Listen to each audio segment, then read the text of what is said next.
may dumating tayo na package from Shopee. Ito ay para sa isa nating subscriber na nagpapa-DIY ng remote na rechargeable. Merong dalawang part ang DIY tutorial na to. At i-discuss natin ngayon ang part 1 kung saan i-modify natin yung remote para malagyan ng USB charging. So ang first step is tanggalin muna yung cover ng remote and kunin yung PCB board para sa ganon matignan natin kung paano natin ilalapat yung charging port. Si client na yung pumili ng remote na compatible dun sa model ng TV niya.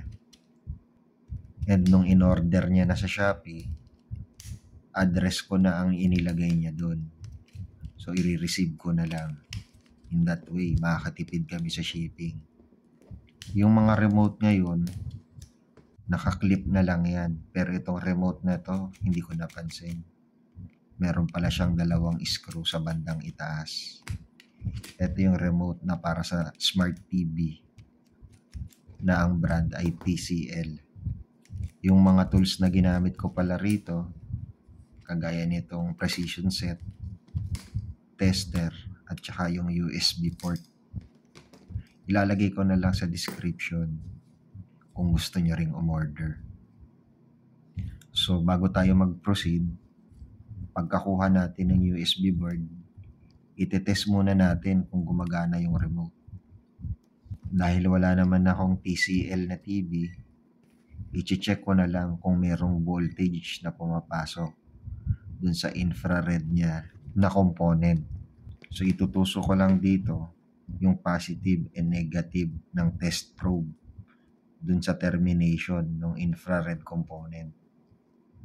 And after that, pipindot ako ng kahit anong button. At kapag may nag-register na voltage dun sa tester natin, it only means na gumagana naman yung remote. Ito yung gagamitin natin na USB charging port. Kung natatandaan nyo, ito yung binili natin nung nag-sale. At ito naman yung battery na gagamitin natin. Saktong-sakto yan dun sa lagayan ng battery. So dito sa part 1 ng pagdi-DIY, magpo-focus muna tayo kung papaano natin mailalapat ng mabuti yung USB charging port sa remote natin para maganda siyang tignan. Diagonal cutting plier lang yung ginamit ko rito para gupitin yung mga plastic na nakaharang. Hindi na kasi natin yan kailangan eh. And also, diagonal cutting plier na rin ang gagamitin natin para mabigyan ng daan yung isasalpak natin na USB charging port. Hindi ko na sinukat to, basta tinansya ko lang kung nasaan ang gitna ng remote natin. At doon ko ilalagay yung USB charging port. Gagamit din tayo ng hobby knife para mabawasan natin yung mga plastic material. Mas detalyado kasi yung pagkat nitong hobby knife kung ikukumpara dun sa diagonal cutting pliers. Pero syempre, mas mabilis naman magputol tong diagonal cutting pliers.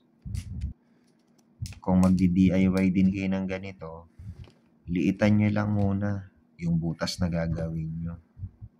And then from there, unti-unti nyo na lang palakihin. Kasi mahirap kapag biglang malaki yung ginawa nyong butas. Aalog yung USB charging port. Kapag masyado namang malaki ang butas, so tatapalan nyo na lang yun ng adhesive or ng filler. Pangit na siya tignan.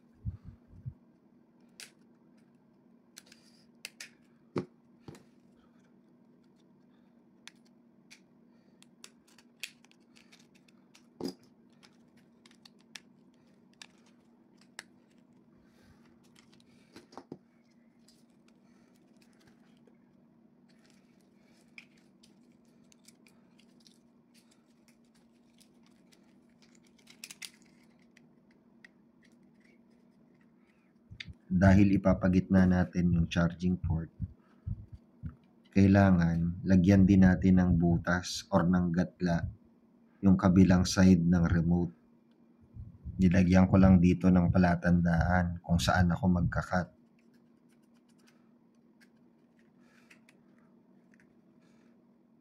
Kagaya nung nauna natin na ginawa, maliit lang muna na butas ang gagawin. So tigkalahating butas sila ng upper at ng lower part.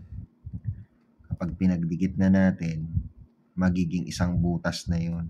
Ipapagitna natin dun yung charging port. So masasandwich yung charging port ng upper at lower part ng remote.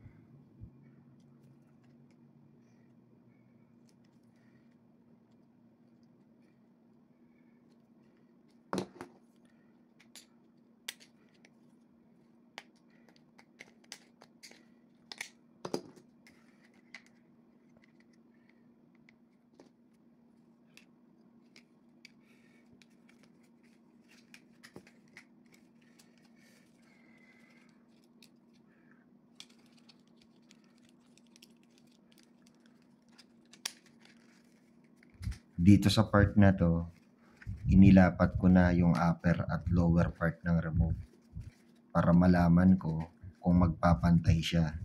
Ayaw pa niyang magpantay kasi may nakaumbok pa. Pero okay lang yan. Bali, ikakater lang natin ng konti para mabawasan yung plastic. Magbabawas lang tayo ng konting plastic sa upper part.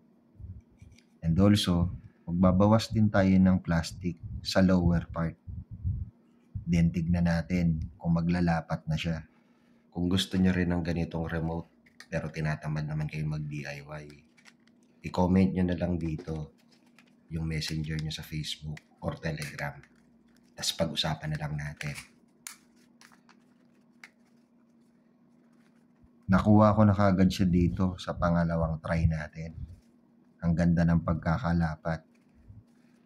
Sa part 2, ipapakita ko naman sa inyo kung paano natin i-install yung rechargeable battery. Ang astig talaga ng USB charging port na to. Yun na lang muna siguro sa ngayon. Keep safe sa pagdi-DIY. Peace.